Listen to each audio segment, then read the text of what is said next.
Hi everyone, welcome to this week's Halton Hills housing update. So the trend of sales being good and inventory being down is continuing, so let's dive right into this week's numbers. So in Georgetown this week, we had 27 properties sell. 14 of those properties sold over asking. So we are definitely still feeling the same trend as last week, and my prediction that sales would be up again this week was correct.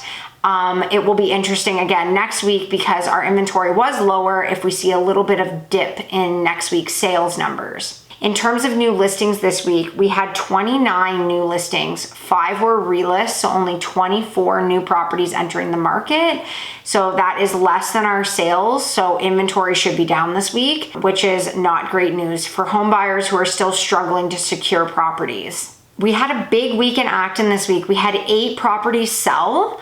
Only 2 of them sold over asking. So we're not seeing the chaos in Acton that we're seeing in Georgetown, but inventory is still definitely moving there. In terms of new listings, we had 6 new properties enter the market. So sales outpaced listings, but that is still at least some new inventory in Acton. In Glen Williams this week, we had 1 property sell and no new listings. In Limehouse, we had 1 property sell as well and 1 new listing. So nothing really crazy in those 2 areas. So in the rural market this week, we had no sales, which was the first week in a while where we saw no inventory move there. There's quite a few in the sold conditional status, so we should see next week some sales reported.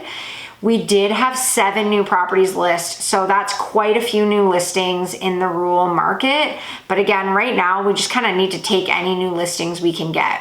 So let's look at our active inventory right now. So for the second time this month, we are under 100 active listings. We are at 98 active listings, which is such a low number. 15 of those are sold conditional, so really only 83 available properties in all of Halton Hills. Not great. In Georgetown this week, we only have 50 properties available. That is so low. I don't know that I've ever seen the number that low. So again, we're continuing to be in a predicament in terms of available inventory. When we look at our price points, so under 700,000 is down significantly this week to only 10 active listings. And again, this price point stuff comes up, but it moves just as fast. So that's a really transient price point. So if you remember from last week, our 700 to 800 inventory was sitting only at 2 active listings, which is awful. It is up this week to 6, which is still fundamentally awful, but in comparison to last week, it seems good. Majority of those are holding off offers, so we will likely see that number dip again next week. From the 800 to 1 million price point, we are back down to 9 active listings. Again, this price point is flying off the shelf right now. So 9 active listings is not great news for buyers in that price point. So our over 1 million price point this week is also down. So across the board, we're just very down. 25 active listings over 1 million. And those over 1 million, they seem to be flying off the shelves too.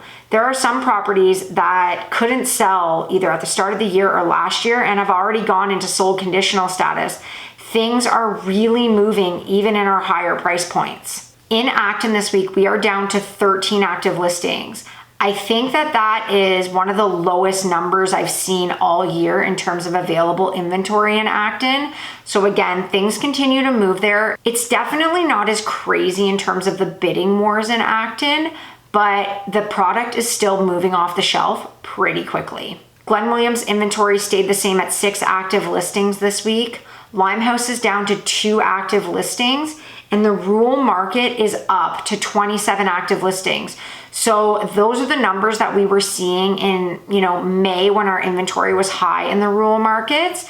So it's interesting to see whether these people are just hearing what's going on with the market and they're trying to capitalize, but there definitely was a huge spike in rural inventory this week.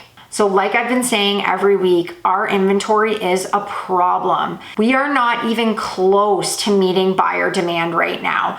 So we really need some sellers to come out of the woodworks to relieve some of the pressure that the buyers are feeling.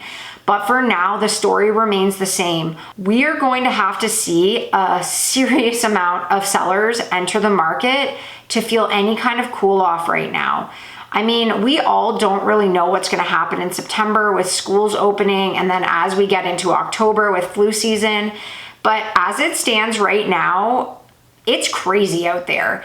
And I just don't see any end in sight or any relief for the bidding wars and for the lack of inventory. So overall, I think August numbers are going to be stronger than July's numbers. So I'm really looking forward to seeing how August ends. Next Tuesday, I'll have the unofficial numbers, and I think it's going to be a pretty strong month, maybe one of our busiest ever.